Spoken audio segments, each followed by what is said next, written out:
Next week will be our last week. We will not have finished the entire book, but I will challenge you to read the remaining chapters so that you don't lose anything. I know that you've been reading all the chapters up to now, and so there will only be like 4 chapters for you to read. We'll count on you reading that since we run out of weeks for lessons now, and you'll be able to go to one of the other classes after, when we start in December, then you'll be able to choose another class. But today, in chapter 11, we are moving over to Nehemiah. We've talked about other of the prophets in the Old Testament, but today we're going to talk about Nehemiah.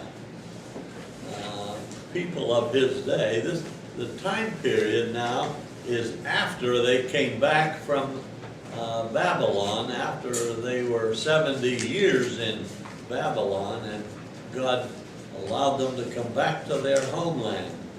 And God chose Nehemiah to be one of those that will be a leader to the children of Israel as they come back and rebuild their lives and rebuild Jerusalem. Well, most of the people in Nehemiah's time would have avoided Nehemiah. As Larry states in the book, if you were going down the street in those days, in the street of Jerusalem, and you saw Nehemiah coming toward you, you probably go across the street to avoid him. Of course, you never did that before, but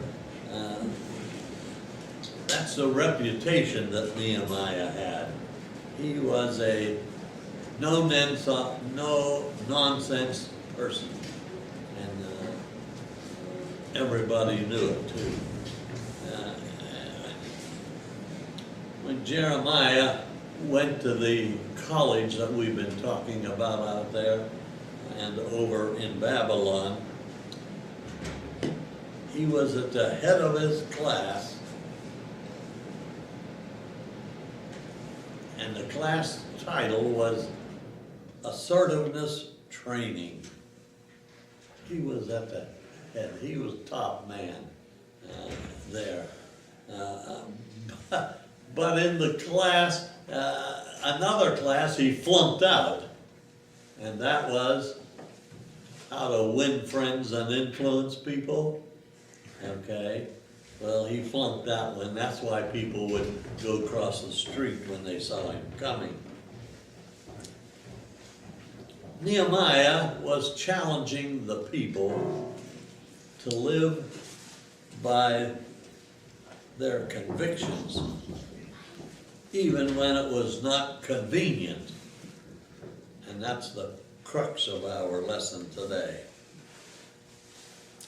In daycare today, I go to the university quite often and interact with the little kids there, the preschool kids. And of course, when they have a problem, when a little kid has a problem or takes a fit or whatever, you call kids that do that, the teacher tells that little kid that you have to go over there and sit, you have to take a time out. And they had to go there until they learned to behave a little better.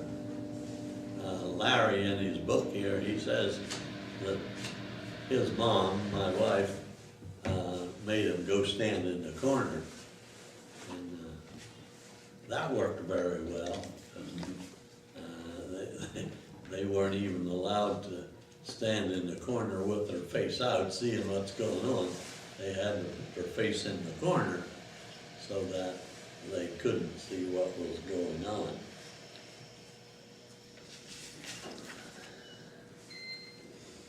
These children of Israel, when they went back to Jerusalem, they were rebuilding, rededicating, and rejoicing.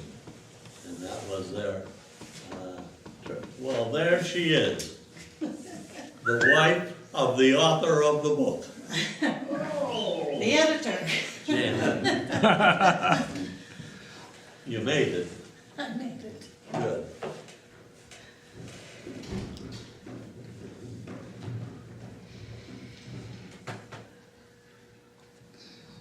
Well, when they were back in Jerusalem and starting to rebuild, Ezra, who was a friend of Nehemiah, he dug up the old scrolls, the scriptures, and he read the scriptures to them to impress upon their minds how far away they were from God.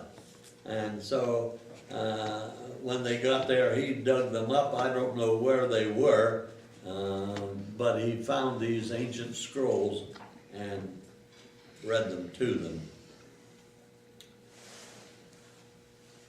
And then the people,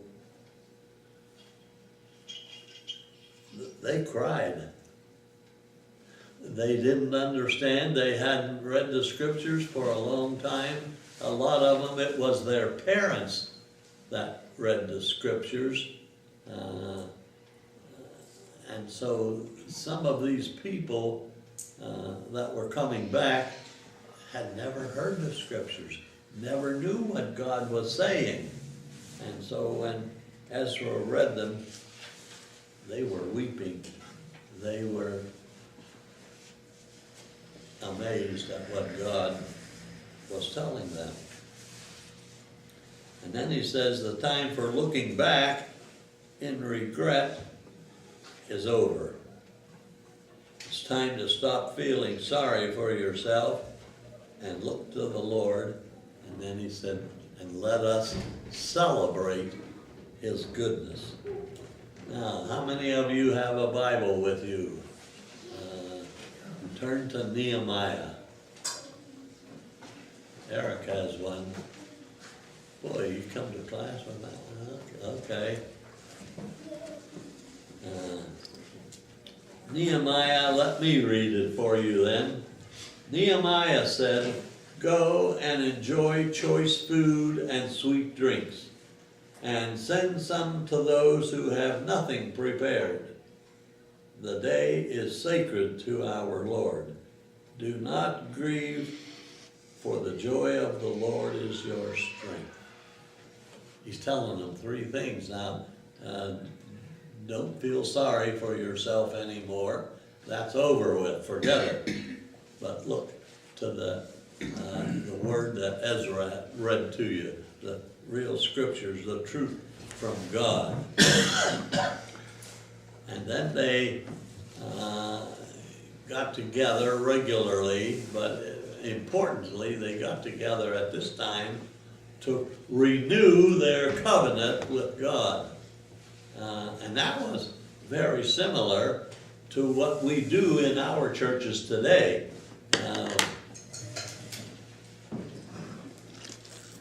I guess every church has a covenant that you sign or pledge to when you become a member of the church. And so Nehemiah was telling them to forget all of those things, turn around and sign the covenant. They signed it. They didn't have books or tablets then, but they had scrolls. And each of the children of Israel, they signed the covenant.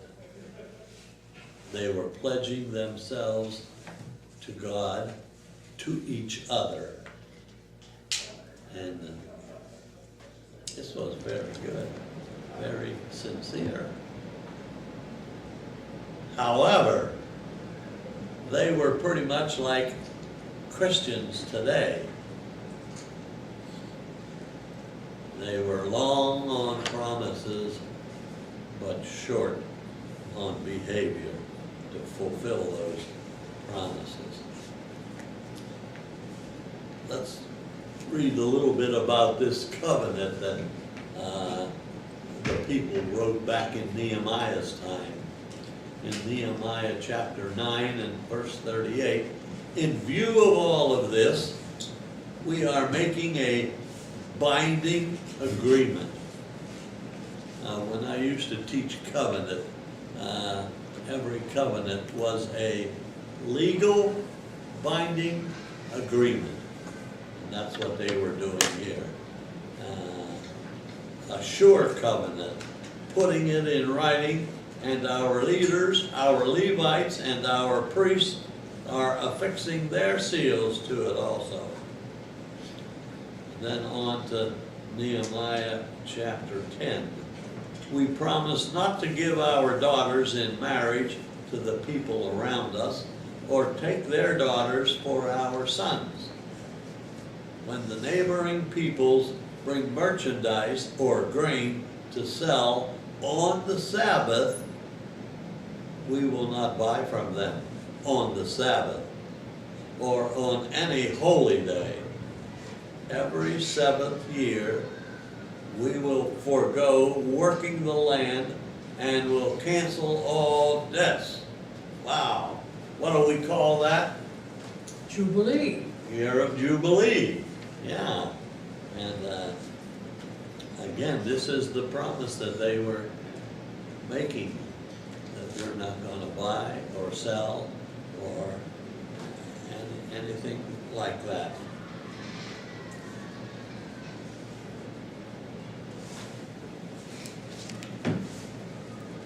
So remember, this happened after they came back from captivity in Babylon. It was interesting to me when I lived in New England. There were rock walls in the middle of the forest. The early pioneers had cleared the land and farmed it until the land was no longer fertile. And it ultimately returned to the wild. Land requires rest and for renewal. And we've forgotten that, even in farming today. Farmers go ahead and farm their land and use fertilizer to renew the soil. But fertilizer can't really do it. It really needs a rest, the same as the people needs a rest. Well, God ordained it that way. Yes. That every seventh year would be a sabbatical year, or the year of Jubilee, as we read about it. Well, these children of Israel, they signed this covenant that they're going to do God's will and keep the Sabbath, and whatever God requested, they were right up front. Oh yeah, we're going to do this. But it wasn't long. Yes, Brandon? The admonition or instruction not to marry anyone who is not Jewish, well, what was the reason for that? Was that part of the reason that Jews had such a superiority attitude later on? Well, these people were God's chosen people. And when they would intermarry out somewhere else, that diluted their breed. And it's interesting that you mentioned that. If they look at, and many people have, the nations of the world today, the Jewish nation, the Jewish people, some of the oldest, are still more purebred than the other nations of the world. And yes, the people from Poland or Germany or whatever, they come to this country or to another country, and they intermarry, and that's just fine. But when the Jewish people move around in the world, they primarily marry Jewish people. Not everybody, of course, but most of the Jews are thoroughbred. And, well, they wanted to be that way. God wanted them to be that way, but it was only a very short while after signing this covenant that, well, let's read in Nehemiah chapter 13 now. And it says, "In those days I saw men in Judah treading wine presses on the Sabbath, and bringing in grain and loading it on donkeys, together with wine, grapes, figs, and all other kinds of loads. And they were bringing all this into Jerusalem on the Sabbath. Therefore, I warned them against selling food on that day. Men from Tyre who lived in Jerusalem were bringing in fish and all kinds of merchandise and selling them in Jerusalem on the Sabbath to the people of Judah. I rebuked the nobles of Judah and said to them, 'What is this wicked thing you are doing, desecrating the Sabbath day? Didn't your forefathers do the same thing? So that our God brought all this calamity upon us and upon this day. Now you are stirring up more wrath against Israel by desecrating the Sabbath.'" So the Sabbath was very important to these people back then. And, well, we'll read a little more about what Nehemiah did back in those days. He was determined to keep his people, his nation, strong and really committed to the things that he was trying to tell them, including the Sabbath day. Here, Nehemiah was saying to them, "Didn't you guys learn anything? Don't you know what your forefathers did when they came out of Egypt? And it wasn't long before they were disobeying God, and God sent them away for 70 years into captivity because they didn't obey His will." And that was including, this is exactly what Larry said caused him to have to stand in the corner. God made His people stand in the corner over in Babylon for 70 years. And here they're back rebuilding Jerusalem again, and they haven't learned their lesson. They were back to buying, selling, working, all of these things that God said don't do, they were doing. It was what Larry calls a convenience store mentality.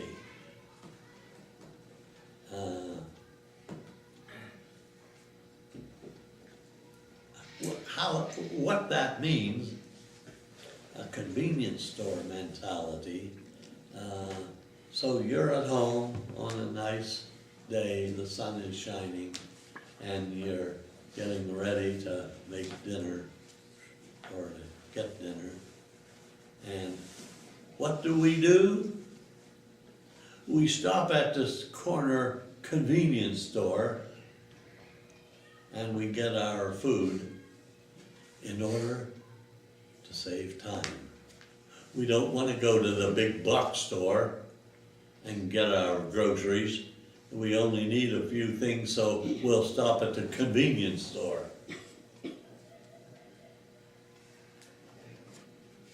And that's Quick the way. Trip. Someone saying something? Quick Trip. Quick Trip, yeah. Rather than go to festival foods, we stop at the Quick Trip. And we do that with our religion also. We cross over the line in order to save us time.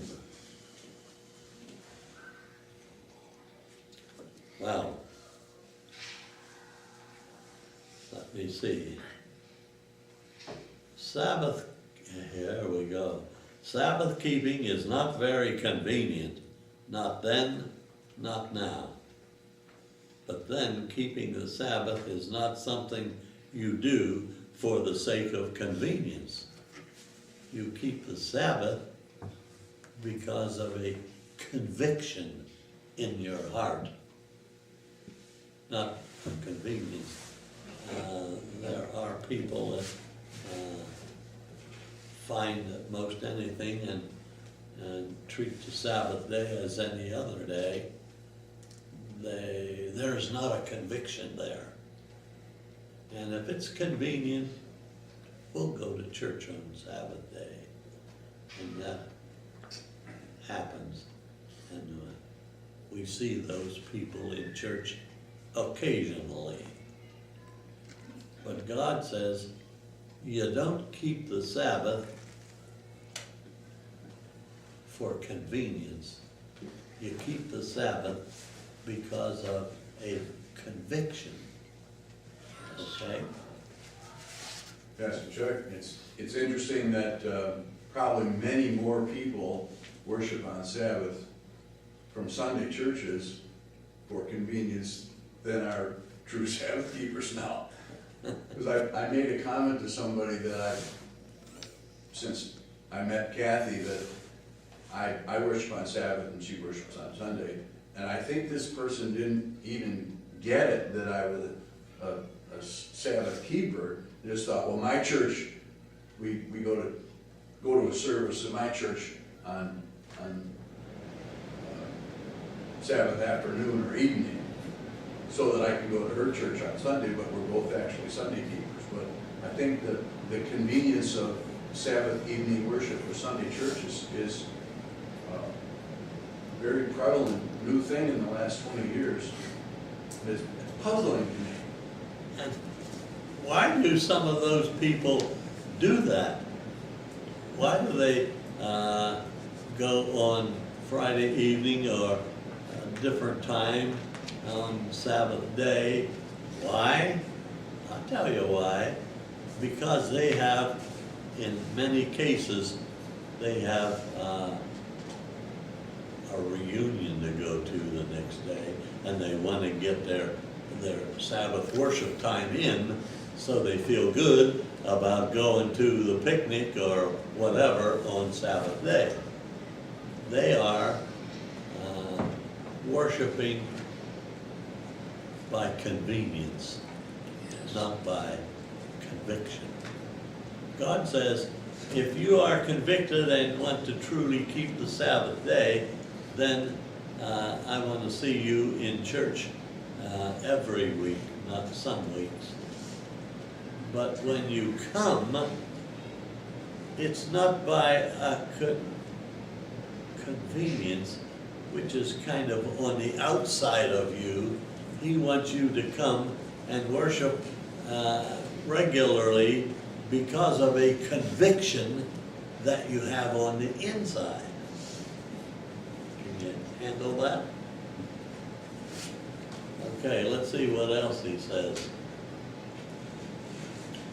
When we're talking about the convenience store, consider this, he says: instant foods, microwave meals, pre-assembled products, electronic banking, telephone transactions, fax communications so that a message can be conveyed today. Email so that a message can be conveyed this very minute. The shopping network, 24-hour availability of goods and services, and continuous access marketing. The currency of our day is not money, it is time. And if we can save a little bit of time, we're willing usually to spend some money so that we have more time. That's convenience as opposed.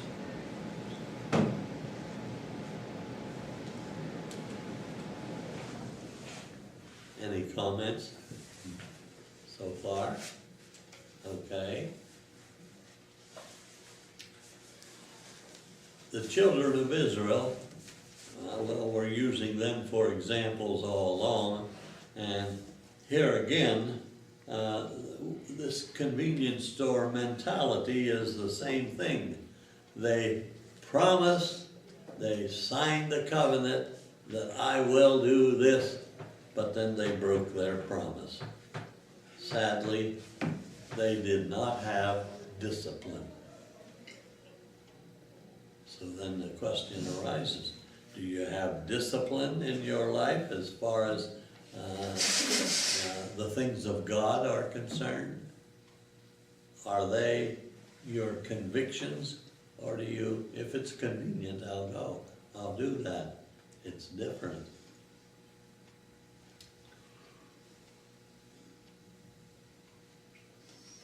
It means when we sign a covenant of our church, or sign a covenant in our heart to God, it means that we're going to desist from what you're doing on 6 days and then to devote the Sabbath day, a 24-hour time period, to God. Yes. It's important that we understand, and so many people do not, that the Sabbath is not just a day of the week that we take time out of our busy schedule to go to church. And that's what happens to many people. It's not just a time when we allow God to interrupt our crowded agenda and list of errands for a couple of hours.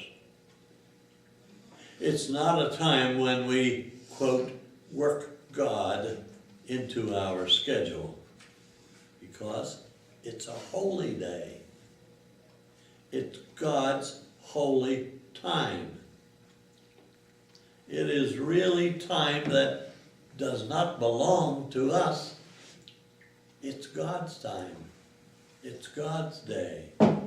It's a whole day.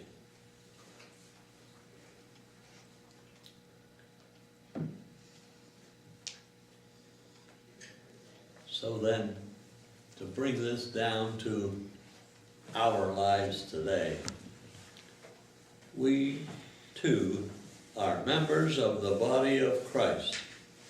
We are a covenant people because we have signed the covenant to this church. It's a covenant between me and God. It's a covenant between me and the other people in my church. I signed this covenant that I'm going to be faithful to God, and I'm going to be faithful to each of you who are members of my congregation. And that includes Sabbath keeping here. We are a covenant church. Here's what Nehemiah says when he figures this out, that the people aren't obeying very well. The Sabbath was over.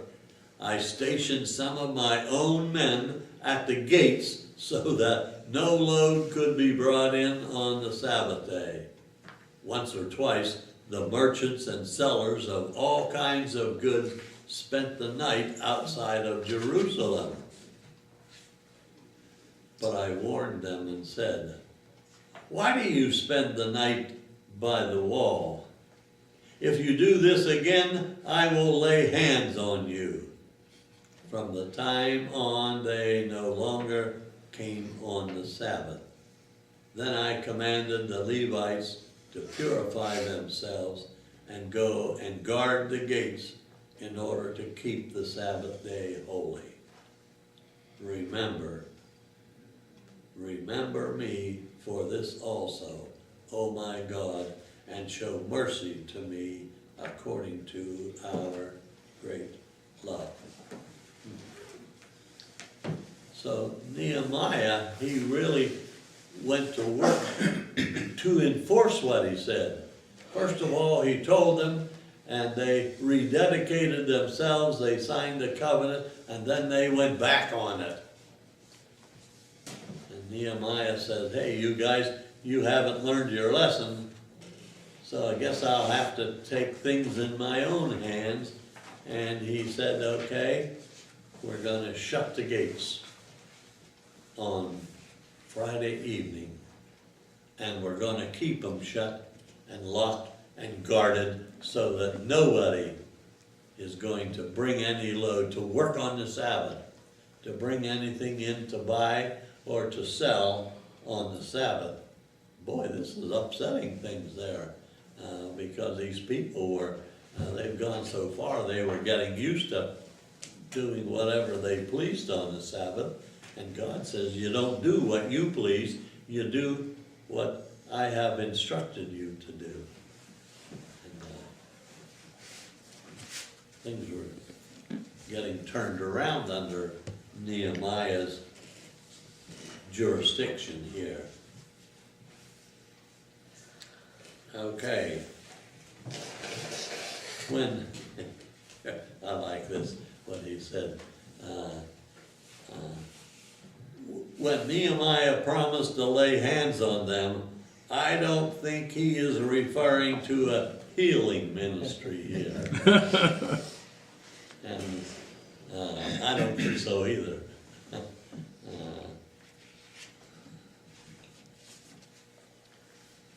Okay. Nehemiah makes it clear to us that keeping the Sabbath holy means no buying or selling or trading or marketing. No more commercial activity. When he says these things, don't do all of these, that boils down to the most important thing that Larry talks about in the whole book. What are we to do on the Sabbath? Rest.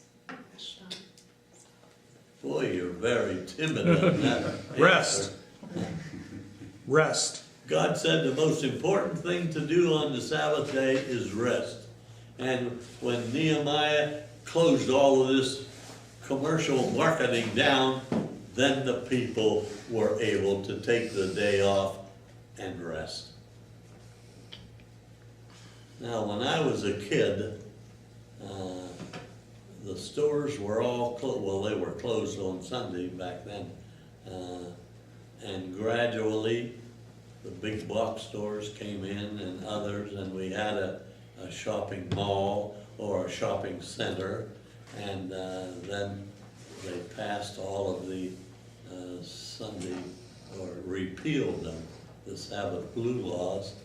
And so people could do all of their buying and selling on Sabbath day if they wanted to. So it turns out that we, pretty much like it was in Nehemiah's time. And so what we really need today is a Nehemiah that shuts the stores down so that you can't buy. And at least he went the first step, that the people who were trying to serve God, they were doing it by convenience and not by conscience. And so that would be the first step in getting back to God. I doubt very much if that will ever happen in our day. But then that leaves us with the decision, how do we keep the Sabbath? Nehemiah makes it clear to us that keeping the Sabbath holy means no buying or selling or trading or marketing, no more commercial activity. He really shut it down in Jerusalem. And we can't shut it down to that respect in our day. But on the other hand, we don't have to go and buy and sell either. So that's a decision that we make in our inner being, in our very conscious, what we're going to do. We, as God's people, in our Sabbath keeping and in every other area of our lives, are going to live what we say we believe. We're going to live by convictions, not by conscience. That's the covenant that we need to make with God in our hearts. Our convictions, not our conscience. Your comments? The one remaining blue law that I know of are the car dealerships. They have to stay closed on Sunday. Who is this? The car dealerships. Oh, yeah. And they talked about repealing it, but the car dealerships themselves don't want the law repealed, because if they know if their competitors are open on Sunday, they'll have to be open on Sunday too, and they kind of like a day off. So they like to have that law in place. Is that a law just in Wisconsin? I don't know. I know it is. I know it's in Wisconsin. All the car dealers are shut down on Sunday. Other states. Yeah, other states have it too. And some So don't. it must be a federal law then. No. I was not aware of that at all. Of course, it's been a while since I've. You haven't shopped for a car on Sunday lately? Well, and the other two examples we have are Chick-fil-A and Hobby Lobby decide to stay closed. Those two, yeah. They That decide. was a decision on their part, Yes, not a law. that's the management decision, that they will close on Sunday because they want their employees to have time with their families. They're off by a day, but they have the right idea. They were trying to obey God's command to rest on the Sabbath. Of course, like you say, they're a day off. However, they're closer to being true to God than most people. Well, and they're giving up a lot of traffic by being closed on Sunday, but it's a commitment they've made.